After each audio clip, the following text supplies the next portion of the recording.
नमस्कार दोस्तों, जय श्री राम। आज हम वाल्मीकि रामायण लंका कांड की भाग 4 कहानी को सुनेंगे।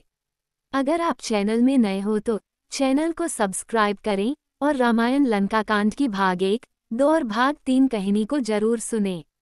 आज की कहानी में इस घटनाओं को सुनेंगे। 1. लंका में रावण ने सीता के साथ क्या छल किया था। 2. अंगद रावण को भारी सभा में क्या चेतावनी दिया था। तो आइए कहानी को सुनते हैं। जब रावण के गुप्तचरों ने बताया कि श्री रामचंद्र जी की सेना सुवेल पर्वत पर आकर ठहरी है और उस पर विजय पाना असंभव है, तब वो उद्वेलित हो गया। उसने महाबली, महामायावी, मायाविशारद राक्षस विदुजिह्व को बुलाकर आदेश दिया कि वह शीघ्र श्री रामचंद्र जी का मायानिर्मित मस्तकर बनाकर लाए। रावण की आज्ञा पाकर वह शीघ्र ही श्री राम का सिर बना लाया, जो रक्त से लथपथ था। उसे देखकर कोई नहीं कह सकता था कि ये वास्तव में राम का मस्तक नहीं है।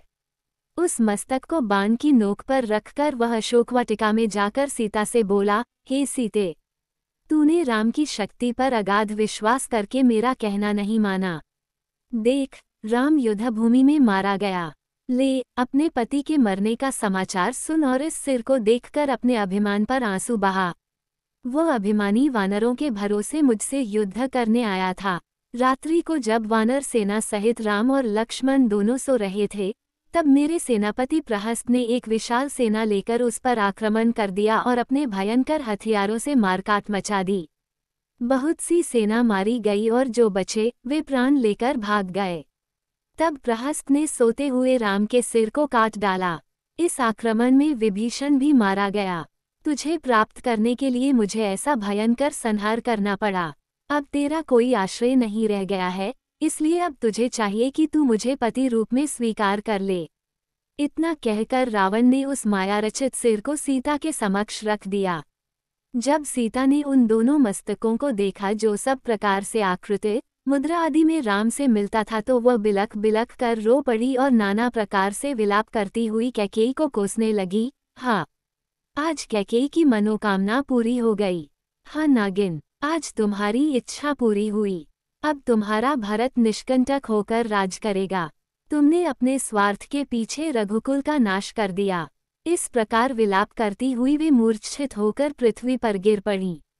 जब चेतना लौटी तो वे फिर विलाप करने लगी, हाँ नाथ, ये सब क्या हो गया। आज मैं विधवा हो गई। आप मुझे यहाँ किसके भरोसे पर छोड़ गए। मुझसे ऐसा क्या अपराध हो गया है कि मैं रो रो कर मर रही हूँ और आप चुपचाप देख रहे हैं। मुझसे सांत्वना का एक शब्द भी नहीं कह रहे। ऐसे निर्मोही तो आप कभी नहीं थे। वन चलते समय आपने वचन दिया था कि तेरा साथ कभी नहीं छोड़ूंगा, परंतु आज आप मुझे अकेला छोड़कर चल दिए। आपकी प्रतीक्षा में आंखें बिछाए कौशल्या जब ये समाचार सुनेंगी तो उनकी क्या दशा होगी। कौन उनके आंसू पोंछेगा। हाँ, आज मैं ही आप दोनों की मृत्यु का कारण बन गई। ये नीच रावण, तूने दोनों भाइयों की हत्या तो करा ही दी, अब मेरा शीश भी काटकर अपनी कृपाण की प्यास बुझा ले। मेरे पति स्वर्ग में मेरी प्रतीक्षा कर रहे हैं। अब मैं इस संसार में एक क्षण भी रहना नहीं चाहती। उठा तलवार, कर अपना काम। जब सीता इस प्रकार विलाप कर रही थी, तभी एक राक्षस ने आकर रावण को सूचना दी कि मंत्री प्रहस्त अत्यंत आवश्यक कार्य से इसी समय आपके दर्शन करना चाहते हैं। ये सुनते ही रावण तत्काल उस सिर को लेकर वहां से चला गया। उस समय तक सीता पुनः मूर्छित हो चुकी थी। विभीषण की स्त्री इस घटना की सूचना पाकर अशोकवाटिका में आई। वह सीता की मूर्छा दूर करके उन्हें समझाने लगी, रावण ने तुमसे जो कुछ कहा है वह झूठ है। राम न तो मारे गए हैं और न ये दुष्ट उन्हें मार ही सकते हैं। ये सिर माया से बनाया गया है। तुम इसके छल में पड़कर यह भी भूल गई कि लक्ष्मण दिन रात राघव की सेवा में रहते हैं और वे रात को कभी नहीं सोते। फिर सोते में उनके सिर कैसे काटे जा सकते हैं। तनिक कान लगाकर सुनो। रण की तैयारी करती हुई राक्षस सेना की गर्जना की ध्वनि स्पष्ट सुनाई दे रही है। यदि राम लक्ष्मण वानरों सहित मारे जाते तो फिर ये तैयारी किस लिए होती। ये तर्कयुक्त वचन सुनकर सीता इस बात पर विचार करने लगी। इस प्रकार से युद्ध चल ही रहा था कि सूर्यदेव अस्त हो गए तथा प्राणों का संहार करने वाली रात्रि का आगमन हो गया। दोनों पक्ष के योद्धा बड़े भयंकर थे तथा अपनी अपनी विजय चाहते थे, अतः उनके मध्य रात्रि युद्ध होने लगा। दोनों पक्ष के मध्य घनघोर युद्ध मच गया। मारो मारो, काटो काटो शब्दों से समस्त समरभूमि गुंजायमान हो गई और रक्त की नदियां बहने लगीं। घायल होकर कराहते हुए राक्षसों तथा शस्त्रों से क्षत विक्षत हुए वानरों का आर्तनाद बड़ा भयंकर प्रतीत होने लगा। वानरों और राक्षसों का संहार करने वाली वह भयंकर रजनी कालरात्रि के समान समस्त प्राणियों की दुर्लंघिया हो गई थी। श्री रामचंद्र जी ने अग्निज्वाला के समान 6 भयानक बाणों से निमिष मात्र में दुर्धुष वीर यज्ञशत्रु, महापार्श्व, महोदर, महाकाय, वज्रदष्ट्र, शुक और सारन को घायल कर दिया। वे 6 राक्षस श्री रामचंद्र जी के बाणसमूहों से अपने मर्मस्थान में चोट खाने पर युद्ध छोड़कर भाग गए, इसीलिए उनके प्राण बच गए और उनकी आयु शेष रह गई। महारथी श्रीराम ने अग्नि शिखा के समान प्रज्वलित भयंकर बाणों द्वारा समस्त दिशाओं में प्रकाश कर दिया। उनके समक्ष जो भी राक्षसवीर आते थे वे उसी प्रकार से नष्ट होते जाते थे जिस प्रकार से आग में पड़कर पतंगे जल जाते हैं। राक्षस सेना की ये दुर्दशा देखकर रावण के पुत्र मेघनाद के तन बदन में आग लग गई। उसने शीघ्र ही नाग बाणों की फांस बनाकर राम लक्ष्मण दोनों को उसमें बांध लिया। नाग फांस में बंधने पर दोनों भाई मूर्छित हो गए। श्री राम के मूर्छित होकर पृथ्वी पर गिरते ही मेघनाद ने हर्षोन्मत्त होकर 10 दिशाओं को बुझाने वाली गर्जना की। राक्षस सेना में फिर से नवजीवन आ गया और वह मेघनाद की जय जयकार करती हुई बड़े उत्साह से वानर सेना पर टूट पड़ी। मेघनाद उनके उत्साह को बढ़ाते हुए कह रहा था, जिनके कारण आज शोणित की सरिता बह रही है, वे ही दोनों भाई नागपाश के बंधे पृथ्वी पर मूर्छित पड़े हैं। अब देव, नर, किन्नर किसी में इतनी सामर्थ्य नहीं है जो इन्हें नापाश से मुक्त कर सके। अब युद्ध समाप्त हो गया, लंकापति की विजय हुई। इस प्रकार विजय घोष करता हुआ मेघनाद लंका को लौट गया। राम लक्ष्मण के मूर्छित हो जाने से संपूर्ण वानर सेना में शोक छा गया। सुग्रीव, अंगद, हनुमान, जाम्बवंत आदि सभी सेनाध्यक्ष किंकर्तव्य विमूढ़ होकर दोनों भाइयों को घेर कर खड़े हो गए और इस विपत्ति से त्राण पाने का उपाय खोजने लगे। तभी विभीषण ने उन्हें धैर्य बढ़ाते हुए कहा, हे वीरों, भयभीत होने की आवश्यकता नहीं है। ये नागपाश इन दोनों भाइयों का कुछ नहीं बिगाड़ सकती और न वे मर ही सकते हैं। इसलिए तुम इनकी चिंता छोड़कर अपने अपने मोर्चों पर जाकर युद्ध करो। इन दोनों भाइयों को तुम मेरे ऊपर छोड़ दो।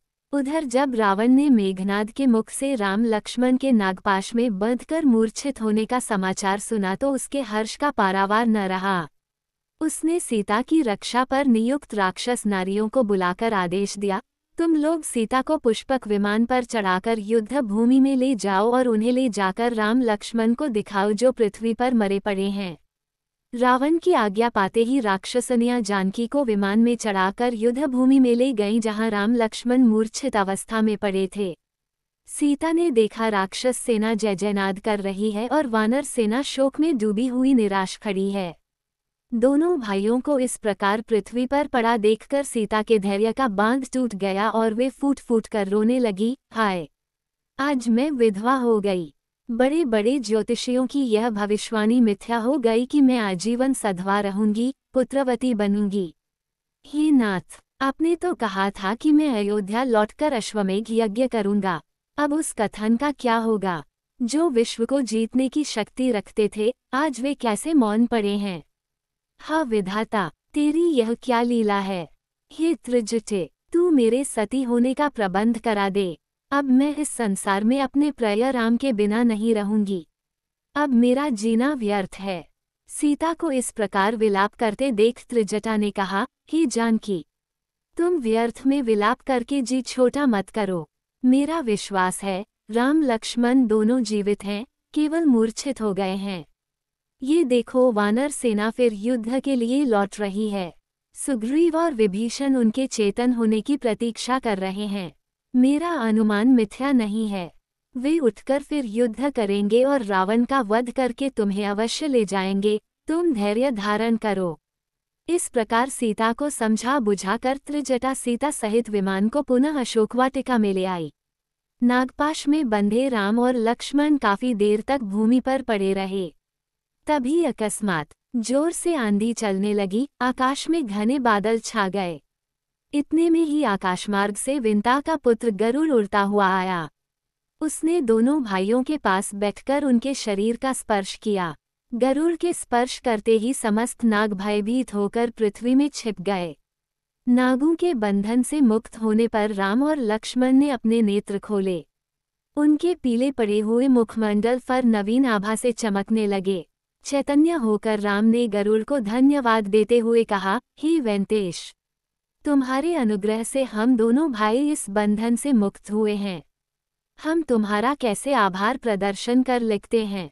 राम की यह विनम्र वाणी सुनकर गरुड़ ने उत्तर दिया, हे राघव, मैं तुम्हारा मित्र हूँ। वन में विचरण करते हुए मैंने सुना था कि मेघनाद ने तुम्हें इस नागपाश में बांध लिया है जिसे देवता, राक्षस, यक्ष, गंधर्व कोई भी नहीं खोल सकते। इसलिए मैं मित्र धर्म के नाते यहाँ आ पहुँचा और मैंने तुम्हें नागपाश से मुक्त करा दिया। भविष्य में अधिक सतर्क रहकर युद्ध करना क्योंकि ये राक्षस बड़े कपटी तथा मायावी हैं। इतना कहकर गरुड़ ने उनसे विदा ली। राम और लक्ष्मण को पूर्णतया स्वस्थ पाकर वानर सेना के आनंद का पारावार न रहा। वे रघुवीर की जय जयकार करके बाजे नगाड़े, रणभेरी आदि बजाकर राक्षसों को भयभीत करने लगे। दोस्तों, वाल्मीकि रामायण लंका कांड भाग 4 समाप्त हो गया है। अगर आप भाग 5 सुनना चाहते हैं तो हमारे चैनल के साथ बने रहे। अगर आपका रामायण की कहानी अच्छा लगे तो दोस्तों के पास शेयर करें। आप भी सुने और दोस्त रिश्तेदारों को भी सुनाएं। जय हिंद, जय श्री राम, भारत माता की जय।